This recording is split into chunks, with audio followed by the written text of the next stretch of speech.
Good afternoon, Mr. Ambassador, and welcome to the Zing News studio. You are the first guest ever to come to this studio to have a live interview with us today. And before this interview, we have an article on Zing News, and we have a tool where our readers send you questions, and we're going to answer, I hope, all of them today. So thank you for coming with us today. Well, thank you. It's a great pleasure to be here. Appreciate the invitation and greetings to you and all of your listeners. Thank you. Let me start with the very first questions, and our reader is very excited because they see a lot of video of you on the internet speaking Vietnamese, and they send a lot of questions about how long does it take for you to become fluent in Vietnamese, and what is your secret to be able to speak so many languages?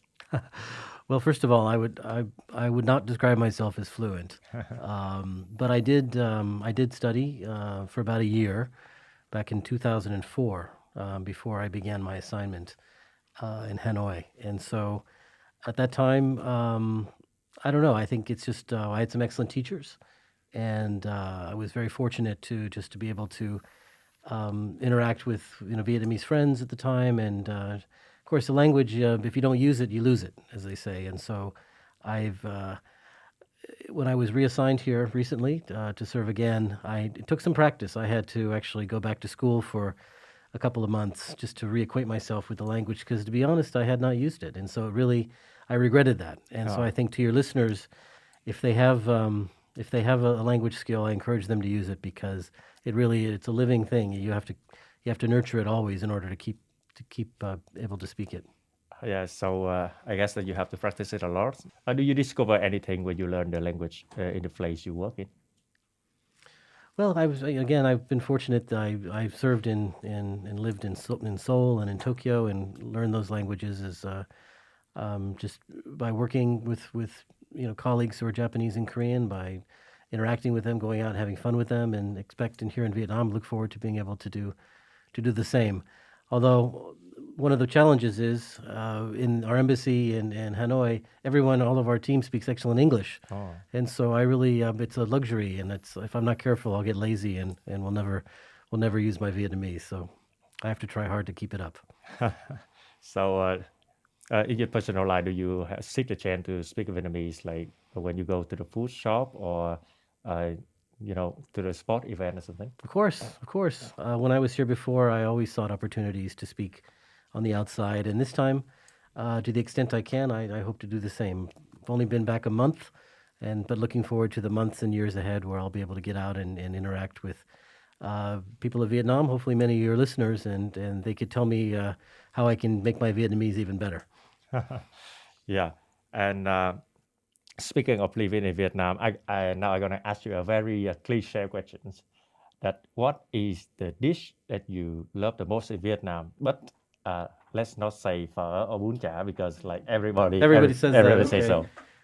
Well, I love cuốn and nem a lot. Oh, Those are nice. yeah, and there's such a diverse variety throughout the country of different kinds of rolls of nem and cuốn that um, I really do enjoy that very much. Yeah, and I think that that dish is also a very famous in uh, your hometown, Los Angeles. That's right.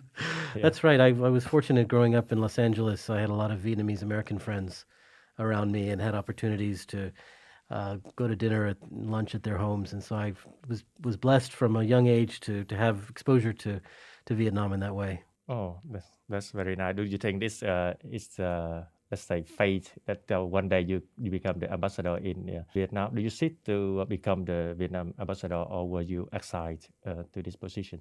I absolutely sought it. I mean, this is, I think, for many people, it would be considered a dream job to serve here, given how important the relationship between our two countries is and will be in the future. And so, for me, this was something I sought out and feel very fortunate that and lucky that things worked out as they did. Yeah, you first come to Vietnam, I believe, in Hanoi, right?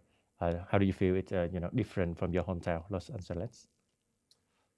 A lot of people aren't aware. Los Angeles is quite an old city. It was founded by the Spanish back in 1700s. And so there are parts of LA that feel very old, just like in Hanoi. You can feel the history. Yes. And so I definitely noticed that about being in Hanoi. The history is around every corner. And even though, of course, the pace of development there is very rapid, as it is throughout the country, it's really, for me, the weight of history and the intrigue of history is something that makes it very appealing, very special to live there.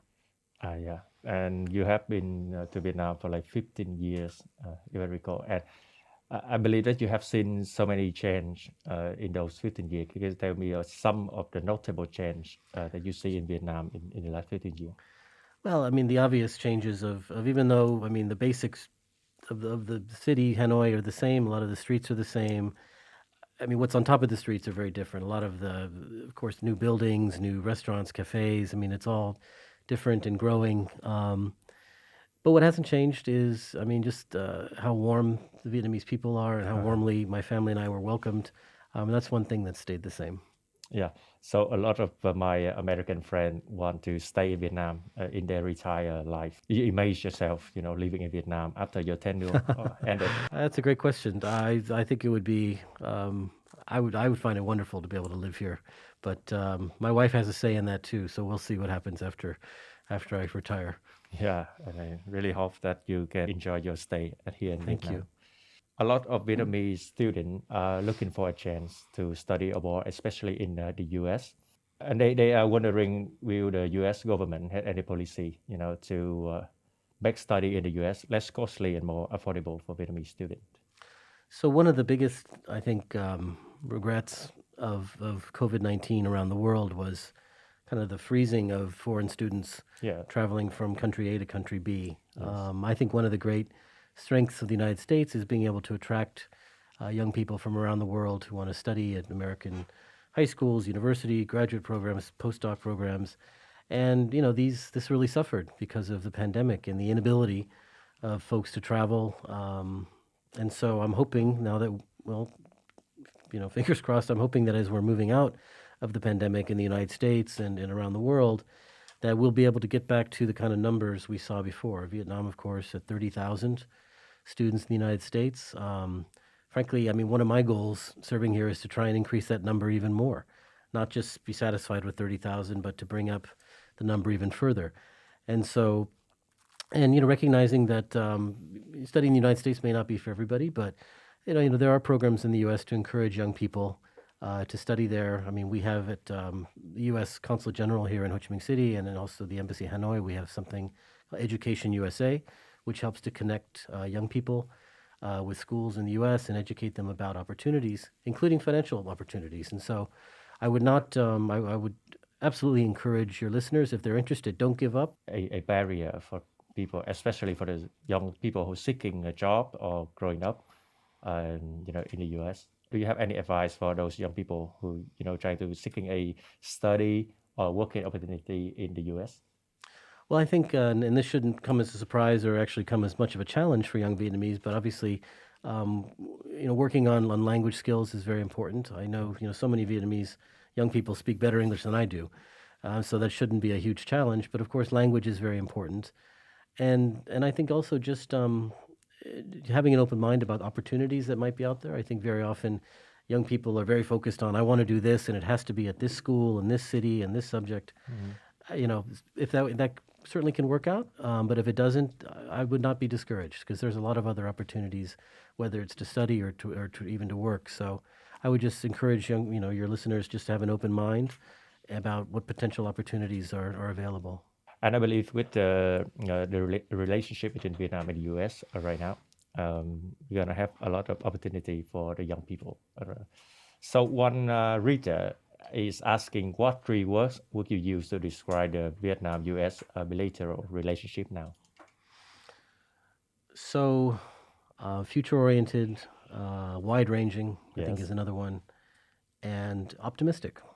I mean, I think when you look at everything that the U.S. and Vietnam are doing, just the sheer breadth of our cooperative efforts, it ranges, from security cooperation to economic cooperation to health cooperation, energy, climate, science, technology. We're even talking about space, outer space cooperation. I mean, the full range Yes. of virtually every human or government endeavor we're doing together with Vietnam. And that's remarkable when you compare it to 10 or 15 years ago. Yes.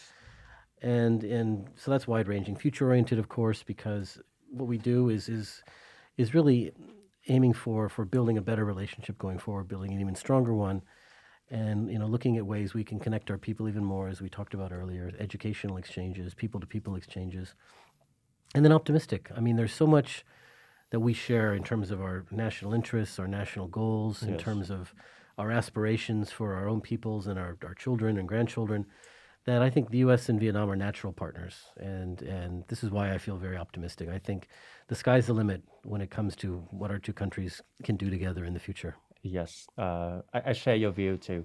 But after the pandemic, and now we have quite a violent international situation. Do you think that any new emerging challenge between Vietnam and US is rising? What can we do to address them? So I think one thing about countries as they get closer together, interestingly, perhaps ironically, but the closer two countries get, very often the more challenges they end up having to face together, and sometimes even frictions that they have to work out together. I mean, I worked on issues related to Japan and South Korea for many, many years, almost 20 years. Two of our closest allies, I'd say our closest allies in the world. Yet the amount of time we spent dealing with challenges and sometimes frictions and obstacles, it was a lot. Because I think when you get close to someone, there's just a lot of things you got to work out. And so I'm going to predict that as United States and Vietnam get closer and closer, we're going to have more and more things we have to work on together, because that's just the nature of close friendships and partnerships. Yes. Do you have any specific area of bilateral relation that you want to devote? Well, I mean, as I mentioned earlier, absolutely educational exchanges and people-to-people exchanges. Special representative for climate, John Kerry, was here last week, as you know. Yes. And, it's very clear to me that climate cooperation is going to be a very important feature of our two countries' ties. And this is something that I want to devote myself to as well. I think it's, we're talking about the future of our planet. And it seems to me a natural area for cooperation between the U.S. and Vietnam. There's a lot we can do, and there's a lot we can provide, whether it's financial assistance, technical assistance, human resources assistance. Yes. And so we're prepared to do that. And John Kerry's visit was just the next step after COP26 in Glasgow, at which your prime minister made a very bold announcement about Vietnam's commitment. But there's a lot of work to do, and we can't wait 15 years. We have to start now. And so this is something I'd like to work on. And I think also just deepening our economic ties, trade ties, of course, and ensuring American companies are able to do business here in a manner that's fair and a level playing field. And I would love to see more Vietnamese businesses going to the United States, investing in the United States. I think more and more, I hope that we can have great Vietnamese companies present in the U.S. and helping to create good jobs for American workers. And so that's another thing I'd like to focus on as well. Yeah, and trade and economic is also a area that I read take very great interesting in. How can Vietnam and the U.S. do better to have improved our trade relation? What are the main barriers that we would need to tackle now? Our government counterparts, concerns about sort of regulatory environment here, tax environment here, and these are all things that come up when businesses try to do business in other countries, but. We'll always address these issues in a way that's respectful, but also in a way that's very frank. And we will work very closely with our business community to raise concerns that we have. But the goal is ultimately to create an environment here that assists not just American companies and American workers, but also hopefully Vietnamese consumers and Vietnamese companies. And with the ultimate goal, we hope, of raising prosperity in both countries. Recently, Vietnam eliminated about the 3% U.S. wheat import tariff late last year. Yeah, and in early February, the first shipment of tariff-free of wheat had arrived to Vietnam, carrying about 60,000 tons. What are your thoughts about this? I think that's great. I'm not an agricultural expert, so 60,000 tons. I don't know what 60,000 tons of wheat is. How many loaves of bread is that? But it sounds like a lot. And I think it's great. I would love for the United States to be a source of food and foodstuffs for Vietnam. I think it would be wonderful for us to even deepen further our cooperation on food security and to make the United States the seller of choice when it comes to not just grains like wheat, but also meats like beef and pork, fruits and vegetables. These are all great American products that I think Vietnamese consumers would love to have on their tables. And the U.S. Indo-Pacific strategy, it is very comprehensive, but some said that it lacks the clear direction on this economic policy for the area. We will see more, economic engagement for the U.S. to the Indo-Pacific area. Can we expect a revival of TPP or in some form? Well, what you can expect to see in the weeks and months ahead is the release of what we call it's the Indo-Pacific Economic Framework, which is meant to really address the kinds of subjects that aren't necessarily contained in a traditional trade agreement. So the IPEF, as we call it, will, for example, look at things like digital economy. It will look at things like supply chain resilience. It will look at things like climate resilience. When we've been consulting with governments in the region, including yours, we've been consulting with members of the business community to try and make this the most effective and useful framework that we can. Recognizing that U.S. engagement in the region is not just about security, but it's about trade and investment. I mean, the United States private sector has $1 trillion of investment in the Indo-Pacific, $1 trillion.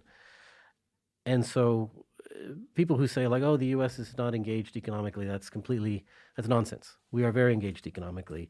But we as a government recognize that we need to ensure that what we do here is part of a larger strategy of engaging with the region. And so that's what the Indo-Pacific strategy and the Indo-Pacific Economic Framework are meant to address.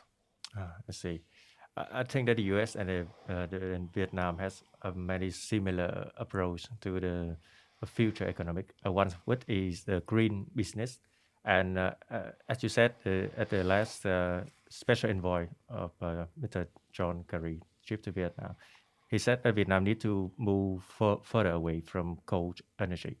And how can Vietnam attract a green finance from the U.S. and other countries? So this is a great question because as Special Representative Kerry said during his visit last week, there are some of the most well-known, largest American companies, banks. They're all eager to do business in countries that have a track record of using fully green energy.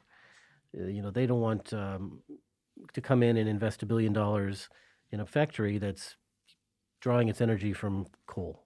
And so, as Special Representative Kerry explained, he was in contact with banks, with big companies, and they're all very eager to do business in a place like Vietnam, which sits on a wealth of green energy potential, whether it's wind power, onshore wind power, offshore wind power, whether it's solar. I mean, Vietnam's 3,000-kilometer coastline provides so many opportunities for green energy. And so to make that transition from coal to renewables, you're recognizing you can't do it overnight, but that Vietnam is better placed than most countries to be able to do this, especially because Vietnam imports all of its coal. It's not like it has to worry about closing down coal mines and putting people out of work. And so it's an important decision that your government made at Glasgow, and now it's the follow-up, the implementation that is equally important.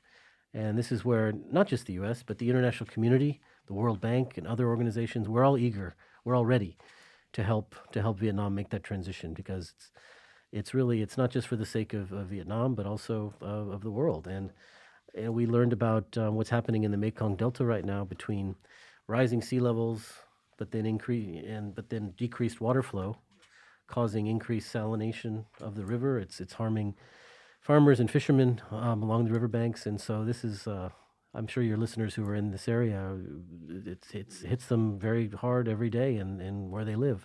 I'm not an expert on this, and my education is still evolving. But as far as I know, one of the issues along the river is just the number of dams that are upstream, starting in China and moving down. And so with these dams, which do provide very important hydroelectric power, there's no doubt, But how can we? Is there a way to transfer, from hydroelectric power in these dams to something that's greener, um, whether it's solar or whether it's wind power, Yes. to allow the river to flow more strongly, more regularly, to help just sort of clean out the silt and push back on the salt water that's intruding from the ocean.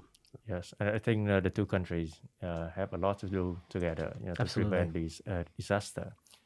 And while we talk about the people-to-people change, one of our reader asking about how do you evaluate the people-to-people tie between both countries, and what could be done more? We have two great people-to-people resources. One is the number of Vietnamese students pre-COVID who were studying in the United States. At 30,000, Vietnam was the sixth largest country sending students to the U.S. after places like India and China. I mean, and for Vietnam to be sixth, I think, is remarkable. That's a really significant achievement. So that's one resource. And another resource for people-to-people ties, of course, is the 2 million plus Vietnamese Americans who reside in the United States and who still have, in some cases, a family here or seek to do business here. But these two, how can I say, just sort of precious resources enable our two countries, I think, to build better sort of bridges and foundations between us to further develop people-to-people ties. But the one thing I think is lacking is, of course, pre-COVID, we had many Americans came to travel to Vietnam. I think 700,000, 750,000. 20, whenever it was, 19. And hopefully those number of American tourists will go up again. But I would love to see more American young people come here to Vietnam to study, to teach English. And so I can't speak on behalf of the Vietnamese government, but there are, for example, if you look at Japan has a great program called JET to bring over young Americans to teach English in Japan. And it's a great way to build bridges and mutual understanding. And I think if Vietnam were to have a version of that where young Americans could come here, I think you'd have a line a mile long of Americans who'd want to come and participate in that program. That's really nice to hear. I think education is a bridge where we could cross very easily to close up the relationship between two countries. However, how can our two countries strengthen cooperation in this education field, especially after the pandemic? It is, and I know that. I mean, we've got a great program here in Ho Chi Minh City, the Fulbright University of Vietnam, which does great work in providing American style liberal arts education for young Vietnamese. And I know they have plans to expand, which is very exciting. And I know they have exchange programs with other universities, like I think Dartmouth University perhaps is one. And so I think we need to look for more opportunities like that to build bridges between educational institutions here in Vietnam and in the United States, and allowing young people to go back and forth and take advantage of educational resources in each country. And so after staying here for 15 years and do a lot of work between two nations, what piece of the U.S. history do you want the Vietnamese people to know more about, and vice versa? What story of Vietnam do you think that the U.S. People need to know more? Wow, that's a good question. The period sort of after World War II, the popular image in the United States is of people living happily together, and America was prospering, and the middle class was thriving, and on the surface, that's all true. But in fact, there were a lot of problems under the surface that people chose not to pay attention to. Problems related to race, problems related to gender, and many others. Problems related to sexual orientation, and people just chose to ignore these. Basically, it was discrimination that a lot of groups were facing, and a lot of this finally came out in the '60s. You saw, civil rights movement. You saw women's rights movement. You saw, other efforts to sort of make America a better place. And this took a lot of courage. A lot of people went out in the streets and protested, and it was very divisive. But in the end, I think our country became stronger because of it. So I think, we are not a perfect country at all, as we've seen just in the last couple of years with the murder of George Floyd. We saw once again that racism and discrimination in our country are not are not complete, are not solved. These are ongoing conversations we have to have. That we have problems. I hope we recognize that we have problems, and I hope that people will continually try to do what we call make a more perfect union, to try and create an America that's better and lives up to our ideals. Because we often fall short, but we try to recognize that we fall short. We're not perfect. What part of Vietnam history I would like Americans to learn? Maybe not history, maybe just a story, economy, Well, success story. so very often people say that there's a saying, I don't know, if, Vietnam is a country and not just a war. That, I think the image of a lot of Americans they have is about the war between our two countries, when in fact Vietnam has a rich history and a rich culture that goes back more than 1,000 years, 2,000 years. And I wish Americans would know that part of Vietnam, that it's, even though our two countries share a very tragic history, there's so much more to Vietnam's story than just that history between the U.S. and ourselves in that period of time. And I hope that as we move forward, we're going to continue to write a history that's optimistic and forward-looking. And I think we're very capable of doing it. And as we are talking, it is now confirmed that our Prime Minister Phạm Minh Chính visiting the U.S. And how do you make of this news? What do you think will be the priority of the trip? And again, can you see the perspective of the Vietnam-U.S. relation as a strategic partnership closer? Well, first of all, I mean, our goal is Vice President Harris said last year, and as we've said in other forums, that our goal is to raise our partnership from a comprehensive one to a strategic one. And we think, I mean, all the signs are there. We think that it's time to do this. We feel that we're at the stage where our two countries are already doing so much together that we're hopeful that somehow we can find the right way to do it over the next year. And certainly, I'm committed to that. And we're very excited that we're going to host the ASEAN Summit at the end of the month. As many of you and your listeners may be aware, this was originally planned for the spring of 2020. 20, yeah, I think 2020. And so it's been a long time coming, 2 years. But the fact that we've been trying, we continue to try to do it, is a reflection of really the importance the U.S. places on ASEAN and the centrality of ASEAN in the Indo-Pacific. And so we're very excited your Prime Minister's going. And I think we're still trying to nail down some details about the program, but it's going to be a very exciting opportunity for your Prime Minister and to visit the U.S. and it'll be, I think, very meaningful in the history of high-level diplomacy between our two countries. One of the things that the Vietnamese people want to know the most is the approach of the U.S. defense and security in Vietnam. And here we have a question that according to the Indo-Pacific strategy, the Biden administration is going to expand the U.S. Coast Guard presence and cooperation in Southeast Asia, and with a focus of advising, training, deployment, and capacity building. So could you give us more info about this? Will be any more transfer of Coast Guard cutter from the U.S. to Vietnam? Well, in terms of this very specific transfer of cutters, I don't have anything I can announce today, but I think just in more general terms, the broader cooperation that we're pursuing between our country and yours, in the case of the Coast Guard and the Vietnamese Coast Guard and Navy is we strongly believe that Vietnam should have the ability to protect its sovereignty, to be able to defend its independence.